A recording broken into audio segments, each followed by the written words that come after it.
One of your options, if you major in speech communication, would be to work toward becoming a licensed professional counselor. Now, most of the people who want to go into that career field start out with an undergraduate major in psychology, and you certainly could do that. We have an excellent psychology program here at Northwest Christian University. The lead faculty member right now is Dr. Skaggs, and we are in the middle of hiring a second faculty member, so by the time you watch this, there may be a second name that I should know, but as of today, we don't know yet.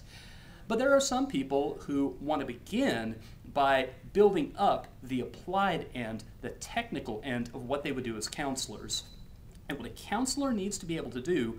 what we teach in the speech communication field pretty much fills the toolbox of a counselor. You need excellent listening skills, and not just listening in the sense of taking in information, understanding it, and remembering it, but also showing the person that they are being listened to. We call those nonverbal minimal encouragers, and they can produce a heightened state of nonverbal immediacy or warmth that shows people that it's safe, that they are welcome, that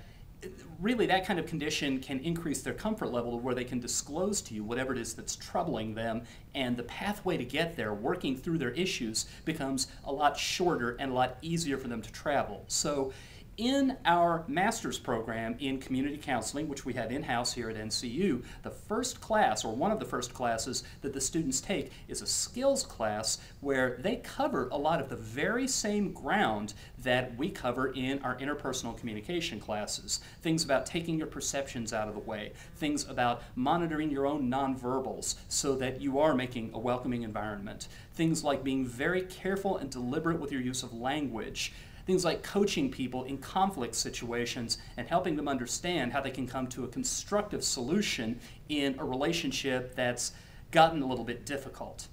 So if you were to come to me and say that you wanted to major in speech communication, but that the career track you had your eye on was to be a counselor, that you wanted to help people, what I think I would recommend is, first of all, that you minor in psychology, because we'd want to make sure that you had a fairly developed understanding of the big ideas in that field, because that would be a major part of your graduate work. I would also suggest that you touch base and get to know the faculty in our community counseling program. And further, I think that I would suggest that, well, you would go into the interpersonal track. I don't think you would need to go into the public speaking track for that. But once again, we have a lot of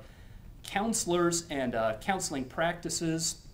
set up in the area where you could get volunteer internships, do job shadows, and with the communication coursework and the ideas, concepts, and skills you'd be learning, you could make the connections and see what exactly you needed to do to prepare yourself so that you could be as effective in that role as possible. So that's another option, because really, to be a professional counselor, what you need to do is you need to give the person an outside perspective, some clear thinking, and you need open channels of communication for that. So a very solid grounding and highly developed skills as a competent interpersonal communicator is really pretty good preparation for that career path.